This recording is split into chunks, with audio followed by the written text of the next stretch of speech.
वो हिंदी में आपने एक कहावत सुनी होगी, जिनके खुद 72 छेद होते हैं वो दूसरे को छेदी नहीं कहते हैं।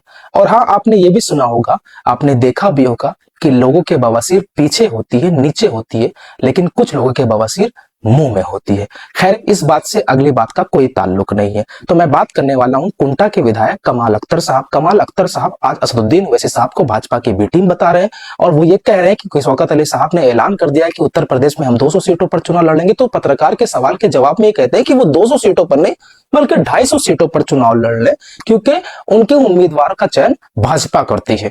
जवाब तो मैं बहुत अच्छी तरीके से देना चाहता हूं, लेकिन अभी थोड़ा सा प्यार से समझाना चाहता हूं, क्योंकि सुबह का भूला शाम को घर वापस आ जाए तो उसे भूला नहीं कहते। तो हो सकता है कि आप घर वापस आ जाए। फिर तुमने कहा कि असदुद्दीन ओवैसी साहब की पार्टी का बिहार में कोई जनाधार नहीं, वो 100 सीटों पर जाकर के चुनाव बिहार में लड़ते हैं। तीसरा कहा कि जब मुसलमानों पर जुल्म और ज्यादती हो रही थी तो असदुद्दीन ओवैसी कहां थे। एक एक करके मैं जवाब दूंगा, जवाब देना बहुत अच्छी तरीके से आता है, लेकिन मैं थोड़ा सा समझाने की कोशिश करूंगा।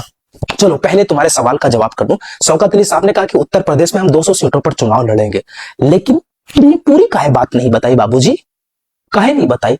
असदुद्दीन ओवैसी साहब की उत्तर प्रदेश के प्रदेश अध्यक्ष पार्टी के शौकत अली साहब ने यह कहा कि अगर गठबंधन होता है तो हम 70 सीटों पर चुनाव लड़ेंगे और टेबल टॉक होगी तो हो सकता है आगे पीछे भी हो जाए। ये कहीं नहीं बताया, ये कहीं नहीं बताया। 200 सीटों पर चुनाव लड़ेंगे, 250 सीटों पर चुनाव लड़ेंगे। तुमने कहा कि बिहार में असदुद्दीन ओवैसी साहब की पार्टी का ऐसे ही लेटेस्ट न्यूज के लिए फॉलो करें और कमेंट में अपनी राय जरूर दें।